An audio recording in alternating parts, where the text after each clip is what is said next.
के लिए घंटों इंतजार करना पड़ता है।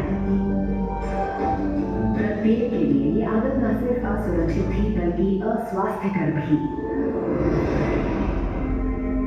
ये तो हमारे सपनों का देश नहीं था। विकास का ये एक ऐसा पैमाना था जिससे देश ने नजर हटा ली थी। अनुमान करिए, आजादी के समय देश के कितने प्रतिशत नागरिकों के पास शौचालय की सुविधा थी? मात्र 1%।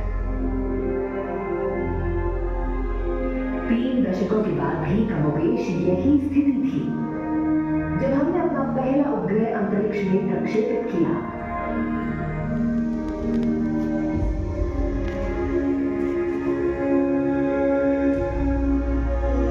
और तब क्या था जब हमने एशियाई खेलों का आयोजन किया था, या फिर जब हम क्रिकेट का विश्व कप जीते थे, तब भी सिर्फ 2% भारतीयों के पास शौचालय की सुविधा उपलब्ध थी।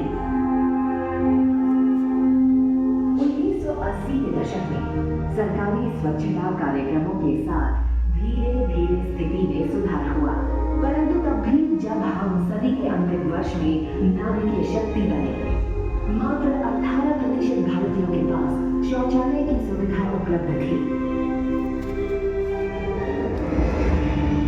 जब प्रधानमंत्री मोदी ने वर्ष 2014 में अपना दूरदर्शी अभियान देश के सामने रखा, तब सिर्फ 39% भारतीयों के पास शौचालय की सुविधा थी।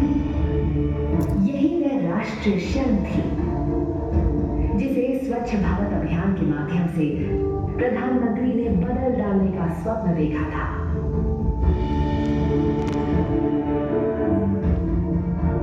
उनकी चाह थी कि 2019 तक भारत स्वच्छ बन जाए। वह तिथि जो पूज्य बापू की 150वीं जन्मतिथि होगी। वह अवसर जब कृतज्ञ राष्ट्र उनके चिर प्रतीक्षित स्वप्न को साकार कर उन्हें सच्ची श्रद्धांजलि देगा। परंतु प्रश्न था, क्या हम ऐसा कर सकते हैं? क्या ये बहुत बड़ा स्वप्न है? आइए देखें समस्या कितनी विशाल थी। स्वच्छ भारत मिशन का अभियान लागू करने वाली टीमों को मात्र 5 वर्षों में 55 करोड़ भारतीयों को शौचालय की सुविधा दिलाकर खुले में शौच करने से रोकना था। जी हाँ, 55 करोड़। सारे विश्व में खुले में शौच करने वालों का 60% अकेले भारत में था। कल्पना करिए, दुनिया का हर दूसरा खुले में शौच कर रहा व्यक्ति एक भारत में था। ये बड़ी चुनौती थी, सिर्फ व्यापकता और गति की नहीं, बल्कि श्रम और संधारणीयता की भी। मात्र 60 महीनों में 55 करोड़ लोगों के लिए शौचालयों का निर्माण भला कैसे संभव था? लोगों की सोच, आदतें और व्यवहार कैसे बदलेंगे? यदि शौचालय बंद भी करें तो क्या लोग उनका उपयोग करेंगे और उनको साफ भी रखेंगे? खासकर ग्रामीण भारत में इन सब का उत्तर छिपा था अभियान को एक जन आंदोलन बनाने में। ठीक उसी तरह जैसे गांधी जी के जन आंदोलन के स्वयंसेवक सत्याग्रही कहलाते थे, प्रधानमंत्री मोदी की परिकल्पना ने हर राज्य के मुख्यमंत्री, हर जिले के जिलाधिकारी, हर गांव के स्वयंसेवक को अनुप्रेरित किया, जिन्हें प्रधानमंत्री ने नाम दिया भारत के स्वच्छाग्रही। ये स्वच्छाग्रही थे जिन्होंने जमीन पर स्वच्छता प्रक्रिया का नेतृत्व किया। दरअसल उनमें से अधिकांश महिलाएं और बच्चे थे। उन्होंने आगे आकर पहल की, न सिर्फ लोगों के व्यवहार और दृष्टिकोण बदलने की, बल्कि उन्हें भी आगे आकर स्वच्छाग्रही बनने को प्रेरित भी किया। जब 2 गड्ढों वाले शौचालय को सही तकनीक के रूप में मान लिया गया,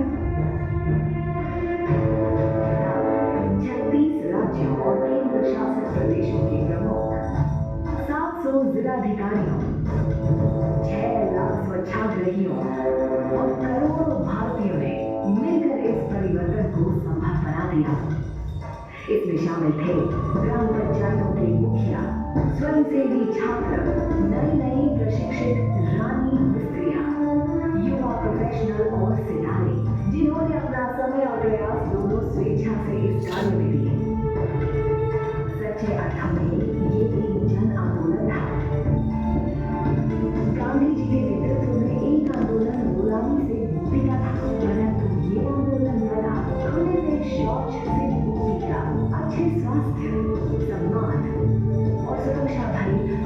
अपने जीवन को जीने की सरल रफ्तार